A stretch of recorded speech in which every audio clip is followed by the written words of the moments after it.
This is Ken from JazzTime.com. JazzTime.com is an online store that buys, sells, trades authentic luxury watches. We make these videos so our customers can easily choose the best watch for themselves in the comfort of their own home. We offer the lowest price anywhere online. If you would like to know the price, simply click on the links in the description below. If you enjoy our videos, we'd greatly appreciate it if you would buy a watch from JazzTime. Today, I'm going to be reviewing the Rolex Datejust 36 reference 126233 black diamond dial with Jubilee bracelet. I'm going to talk to you guys about the bezel, the dial, the case, the movement, the bracelet, try it on, and give you my thoughts. So let's dive right in. The case is using a 36mm oyster steel and yellow gold, and the part that's oyster steel, also known as stainless steel, is right here where my thumb is pointing to, and it's 36mm from my thumb to my index finger. People often ask, how do they measure that? Well, they measure it with calipers from my thumb to my index finger. That's why I'm showing you that. Now, it's a monoblock middle case with a screw down case back and winding crown. What does that all mean? It just basically means this section right here, which I have my fingers on, thumb and my index finger, are all made of stainless steel. The part that is actually 18 karat yellow gold, I guess you can consider it part of the case. It's actually the bezel, but since the bezel is connected to the case, it's considered, this material would be considered yellow gold and steel. Okay, the bezel is the thing where my thumb is pointing at.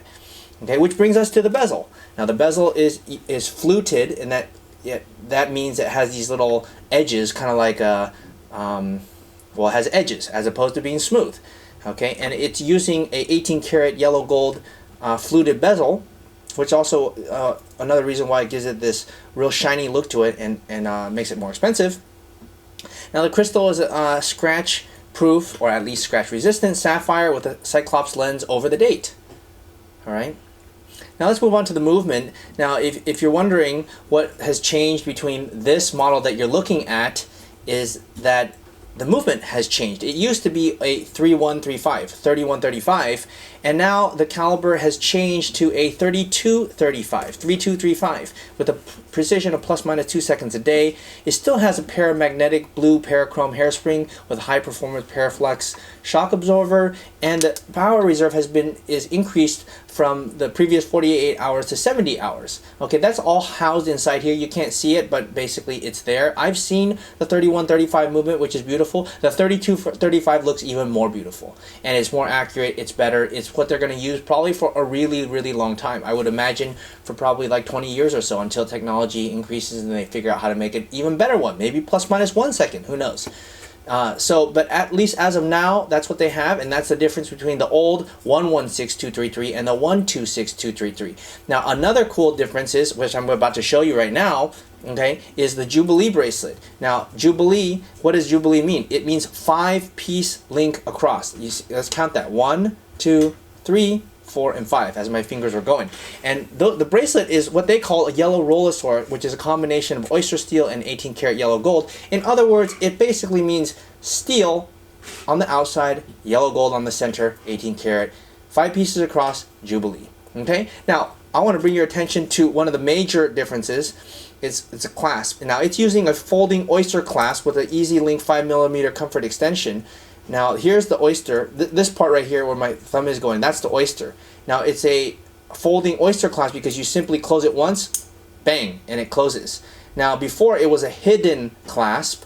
Now, some people have said that they really like the hidden. Now, if you really love the hidden, then you can go to jazztime.com and you can still buy that one, although stock is limited. If you want the new improved version, which is using an oyster clasp, or buckle right here, then you can also buy that one at jazztime.com. And if you want my thoughts, since I told you I was going to give them to you, is that I think it looks better this way. And why do I say that?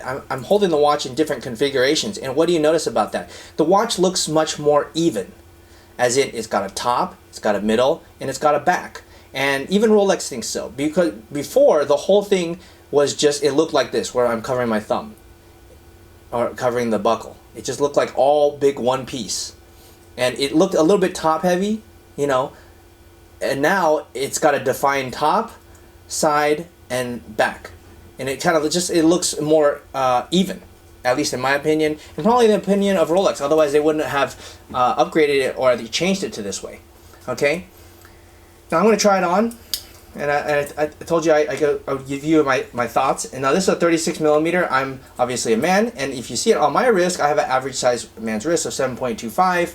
And it fits just fine. You know, some people were going crazy thinking before that bigger the better. You know, do you buy the biggest car that you can afford? No, probably not, right? You know, do you buy like the biggest clothes that you can or the biggest bag that you can? Probably not, right? You buy a bag or you buy a car that fits you, one that makes sense, right? And 36 millimeter obviously sells very well, which is why we have it here, because the customer bought it and I'm shooting the video for you.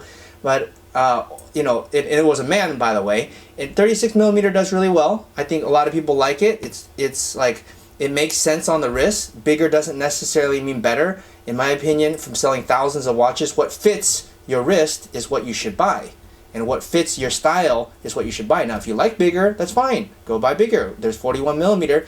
But if you're not that big, then you should buy a watch that fits you, which is oftentimes a 36 millimeter. And does it look bad on my wrist? I think it actually fits my wrist quite well. Anyhow, those are my thoughts. Both are good, just depends on you.